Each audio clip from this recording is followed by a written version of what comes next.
Application है वो तब हमने डाली थी जब कैप्टन सफदर गुजरांवाला आए और उन्होंने एक तकरीर की कि मैं पाकिस्तान रियासत पाकिस्तान को नुकसान पहुंचाऊंगा और जो हमारे इधर कोर कमांडर है उनके घरों का घेराव करूंगा और मैं आग लगा दूंगा, ये लफ्ज उसने बोला था।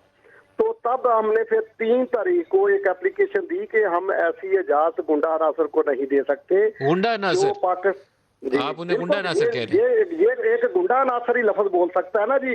महबे वतन पाकिस्तानी तो लफ्ज ये नहीं बोल सकता कि मैं कोर कमांडर का घेराव करूंगा और मैं अदारों को तबाह कर दूंगा। सर अंसारी साहब, जब आप इलेक्शन लड़ रहे थे उस वक्त भी ये गुंडे ही थे या उस वक्त ठीक लोग थे?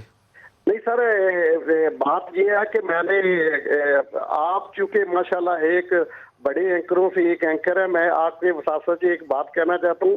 मेरे भाई इनके एमपीए हैं, ठीक है जी, लेकिन मैं अब भी इनका जो है ना मेरा भाई इस्तीफा देने को तैयार है। ये हमारा हिसाब हमें वापस दे दे। ये इनकी गुजरांवाले की क़यादत और जो मुकामी क़यादत है, क्या हिसाब है आपका जी? ये तो एक लंबा चिट्ठा बनेगा ना जी, ये छोटी थोड़ी बात है। कोई मोटी मोटी बातें बता दें हिसाब के, ताकि हम इनसे पूछें। मोटी मोटी बातें 30 साल हमने इनके ऊपर इन्वेस्ट किया जी।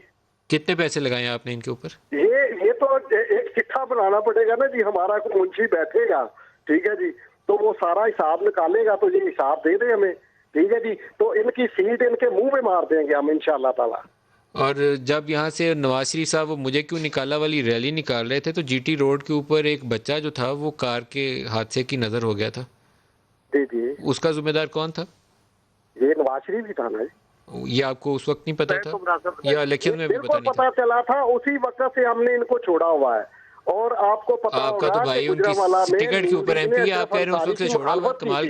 कमाल है। आप तो वो तो आपको फिर उसी वक्त खड़े हो जाना चाहिए था ना, टिकट तो लेनी नहीं चाहिए। अशरफ अली की मुखालफत की थी, जितने इधर के इनके कैंडिडेट थे शेर के निशान पे एमपी एमएलए, वो टोटल मुखालफत कर रहे थे। आपके भाई ने किस टिकट से इलेक्शन लड़ा था सर? ये टिकट इन्होंने, ये एक ड्रामा हुआ था जी। जब सुबह अनाउंस होने थे ना निशानात, उस रात अशरफ को, मतलब ये बकाऊ माल है ना, हमने इनको खरीदा था। आपने पीएमएलएन की टिकट खरीदी थी? जी खरीदी थी। कितने में सर? कुरान के ऊपर आके बात कर ले, नवाज शरीफ कर ले सर, कितने में कर ले सर? कितने में? ये तो लंबा हिसाब है ना जी, ये तो मैं बताऊंगा। मैं एक इंटरव्यू मैंने कहा था कि इनके अल्ट्रासाउंड कराएं, तो जितने इनकी मुकामी क़यादत गुजरांवाला की और लाहौर की, सारी इनके अंदर अल्ट्रासाउंड के अंदर माल हमारा अंसारी बिरादरन का निकलेगा। उस फैमिली की मदद की थी जिनका बच्चा शहीद हो गया था? जी बिल्कुल, हम उनके गए थे जी। उनको कुछ दिया भी था या बस तसल्ली दे के आ गए? ये बातें बताने वाली नहीं, ये तो अल्लाह का और बंदे का सौदा होता है जी।